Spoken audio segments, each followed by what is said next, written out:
Halo guys, kembali bersama Dr. Royman Simanjuntak, spesialis bedah, torak, kardio, dan vaskuler.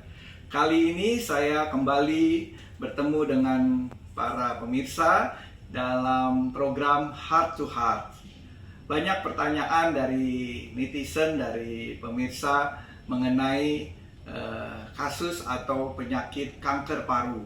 Karena seperti kita ketahui guys, bahwa kanker paru saat ini menjadi masalah utama untuk penyakit kanker pada pria dan wanita. Kita ketahui kanker itu adalah suatu pertumbuhan sel yang abnormal di dalam tubuh, yang kalau di paru-paru kita sebut kanker paru.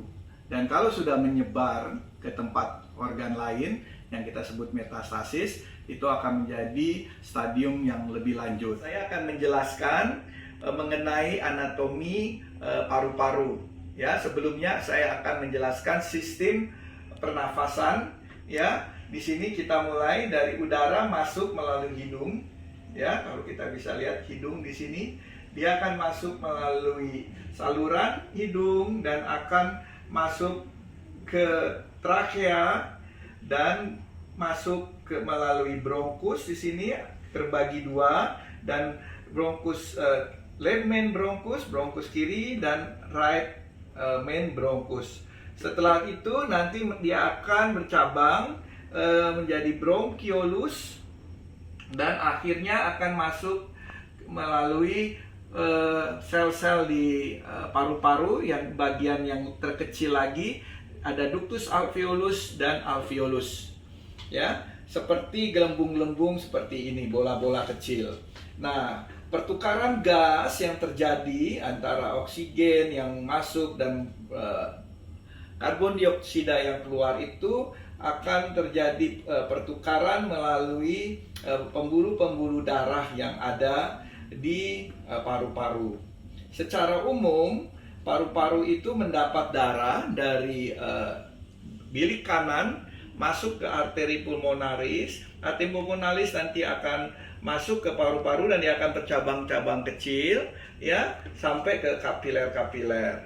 Dan setelah dibersihkan, ya, ini kita lihat darah yang biru ini, dan kita dibersihkan, darah yang sudah bersih itu akan kembali ke jantung kiri melalui vena pulmonalis, dan dari atrium kiri akan masuk ke bilik kiri dan akan dipompa ke seluruh tubuh.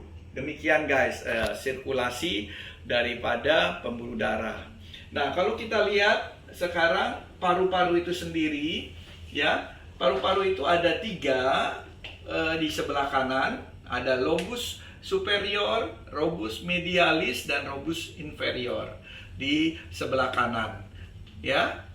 Tapi kalau di sebelah kiri, dia hanya punya lobus superior dan lobus inferior. Demikian guys. Ya, kalau kita bisa melihat bahwa proses daripada pertukaran gas dan proses pernafasan itu sangat tergantung daripada proses-proses di dalam organ tersebut, ya, yang apabila normal akan tidak ada masalah. Bagaimana dia ada masalah? Kalau ada kegangguan baik itu di saluran pernafasannya, di organ paru-parunya, dan juga di pembuluh-pembuluh darahnya. Dan juga sangat berperanan adalah otot-otot pernafasan dan juga diafragma. Kalau ada kelainan di otot pernafasan dan diafragma, itu juga akan mengganggu proses pernafasan. Begitu guys mengenai sistem pernafasan. Saya akan kembali mengenai kanker paru guys. Oke guys, kalau bicara mengenai kanker paru, kita tidak lepas dari bicara mengenai kebiasaan merokok. Ya, saya saat ini akan menjelaskan kenapa merokok itu bisa mengakibatkan kanker paru guys. Kita mulai dengan apa yang ada di dalam kandungan rokok itu. Nah, kalau kita bisa lihat bahwa orang yang merokok, ya, itu memiliki resiko 15 sampai 30 kali daripada orang yang tidak merokok. Dalam arti bahwa kalau orang itu merokok, dia akan lebih beresiko untuk menjadi kanker paru. Ya, kalau kita teliti lagi, satu batang rokok, baik itu sigaret atau rokok kretek atau rokok biasa, itu mempunyai kandungan sekitar 7.000 bahan kimia. Ya, demikian besar guys, ya, demikian banyak guys kandungan bahan kimianya. Saya akan menyorot bahwa ada 69 komponen ya yang bersifat karsinogenik. Apa itu karsinogenik? Adalah zat-zat atau bahan yang dapat menimbulkan kanker.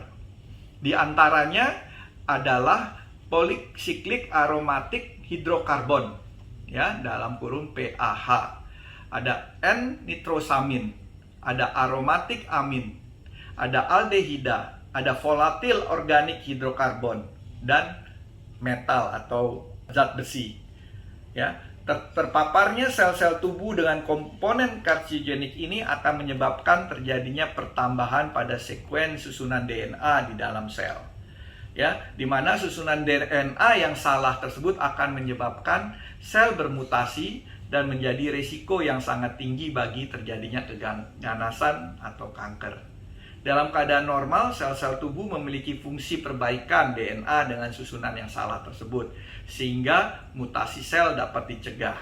Akan tetapi dalam keadaan di mana terjadi paparan secara terus-menerus oleh zat-zat karsinogenik tersebut, maka banyak sel yang bermutasi tidak lagi dapat ditangani oleh mekanisme perbaikan tersebut, sehingga mutasi sel akan terus berlanjut. Dengan bertambahnya tahun kita merokok, membiasakan merokok atau kebiasaan merokok, akan bertambahnya jumlah rokok yang dihisap, itu juga akan menimbulkan resiko semakin bertambah, guys. Ya, kalau kita lihat bahwa di dalam penelitian bahwa perokok pasif itu juga mempunyai risiko yang sama, apalagi kalau dia terpapar asap rokok tiap harinya. Walaupun guys, dia tidak merokok, risiko terkena kanker paru juga meningkat. Ya, riset membuktikan bahwa perokok pasif pada wanita yang pasangannya merokok memiliki risiko 25% lebih besar daripada yang tinggal dengan orang yang tidak merokok. Partikel-partikel masuk ke sistem pernapasan saat dihirup, walaupun tidak langsung, ya, namun menghirup partikel tersebut berulang kali dalam jangka waktu panjang dapat juga membahayakan sel dalam tubuh yang akhirnya membentuk kanker. Kanker juga dapat diturunkan dalam keluarga, guys, khususnya keluarga yang terdekat seperti orang tua, kakek, nenek, atau saudara kandung. Kanker paru adalah pertumbuhan abnormal pada jaringan paru, seperti kita ketahui ya. Ketika kita menghirup nafas, udara masuk ke dalam, tadi kita sudah jelaskan, ke dalam paru-paru, di mana udara tersebut akan menyebar melalui bronchiolus sampai ke alveolus, ya, dan akan masuk dan akan merusak sel-sel di dalam saluran tersebut. Ya, terdapat dua jenis kanker utama, guys. Ada yang kita sebut kanker paru non sel kecil, yang merupakan jenis kanker paru yang paling umum. Tetapi ada juga kanker paru sel kecil yang lebih jarang terjadi, namun menyebar dengan cepat ke bagian tubuh yang lain melalui darah. Ya, kita bisa lihat di sini, ini yang kita sebut non-small lung cancer, ya. Biasanya non-small lung cancer ini yang paling umum yang kita temui di masyarakat, ya. Dan kita ketahui bahwa non-small cell lung cancer ini memang secara klinis, ya, ini kita sering temukan di masyarakat dibandingkan dengan yang kanker sel kecil, ya.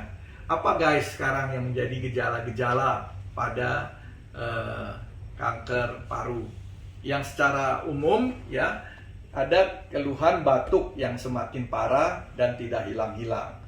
Ya, ada nyeri dada, sesak napas, batuk yang berdarah, ya, dan merasa lelah, ya, cepat lelah.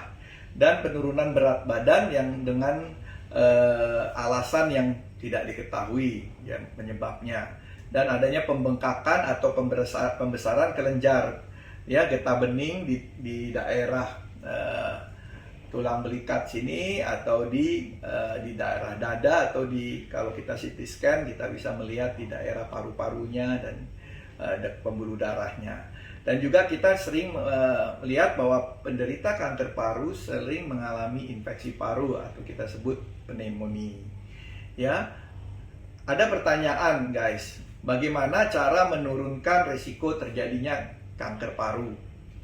Ya, yang pertama adalah yang sudah pasti guys ya, untuk berhenti merokok. Ya, dimana berhenti merokok juga akan menurunkan risiko atau setidaknya tidak meningkatkan terjadinya kanker paru. Ya, dan hindari juga seperti saya katakan sebelumnya bahwa perokok pasif mempunyai risiko juga terjadinya kanker paru. Ya, dengan tidak adanya kontak dengan perokok itu akan mencegah terjadinya kanker paru guys. Ya, apa yang perlu kita upayakan untuk supaya kita bisa mencegah kanker paru itu sudah menjadi kanker yang seperti ini. Ini kalau kita lihat ya, lung cancer ini sudah stadium 3A ya sudah masuk ke paru-parunya ya, dan juga sudah ada positif di kelenjar di mediastinumnya ya. Kalau stadium 3B kita bisa melihat ya, ini dia sudah masuk ke dalam kelenjar ya, dan juga sudah masuk ke daerah paru-paru yang ke vena-vena atau mendesak ke organ-organ lain seperti ini, ada vena cava ya. Tapi kalau kita lihat kalau dia sudah stadium 4 ya, sudah masuk metastasis jauh, dan kalau kita lihat ini di CT scan kita menemukan sudah adanya metastasis di otak ya. Ini sudah stadium 4. Oke. Nah, beginilah guys, kita bisa mendeteksi dini ya. Kalau kita lihat tadi di gambar ini ada pemeriksaan CT scan toraks, ini adalah CT scan kepala ya. Kita bisa melihat adanya metastasis. Jadi deteksi dini sangat berperan penting sekali ya. Kita mulai dengan deteksi dini dengan pemeriksaan ronsen toraks ya. Tetapi kalau memang kita punya resiko tinggi dan ada keluhan, kita juga bisa melakukan dengan CT scan yang toraks minimal ya, CT scan low dose. Kita bisa menemukan apakah ada nodul-nodul yang mungkin itu menjadi cikal bakal daripada sel cancer. Atau kita bisa mendeteksi dini juga dengan pemeriksaan-pemeriksaan yang lebih canggih ya. Kalau kita memang bisa dengan memakai PET scan kalau kita ingin tahu adanya penyebaran-penyebaran di tempat lain ya guys. Demikian juga kita tahu bahwa nodul atau massa yang ditemukan pada X-ray atau CT scan belum tentu juga dia bersifat cancer. Masih ada kemungkinan-kemungkinan lain ya. Ketika massa atau nodul yang abnormal tersebut ditemukan selama tes pencitraan tadi, kadang-kadang kita perlu juga pemeriksaan-pemeriksaan tambahan, yaitu bronkoskopi ya, agar kita bisa mendiagnosis lebih akurat ya. Kita bisa melakukan pemeriksaan bronkoskopi dengan memakai satu teropong ya, endoskopi, dan kita bisa melihat kondisi anatomi dari saluran pernafasan hingga ke bronkus. Dan kalau memang ada kecurigaan adanya massa, kita bisa melakukan biopsi dan kita periksa histologi atau patologi anatomi daripada massa tersebut ya. Dan orang yang perlu dilakukan screening guys, itu termasuk adalah orang-orang yang punyai yang resiko tadi ya, riwayat perokok berat ya, apakah dia memang punya kebiasaan sejak kecil ya, mungkin udah berpuluhan tahun ya, lebih dari 10 tahun, 10-15 tahun, dan juga punya lokasi pekerjaan ya. Kita ketahui juga ada polusi ya, ada yang kita sebut kanker paru yang karena disebabkan oleh polusi seperti asbes ya. Dan kita juga bisa melihat itu dengan menanyakan adanya riwayat pekerjaan atau lingkungan yang tinggi polusinya. Dan juga kita bisa men-screening pada pasien-pasien di usia mungkin sebaiknya dari sedini mungkin ya, dari usia muda ya, khususnya pada antara usia 55 sampai 80 tahun.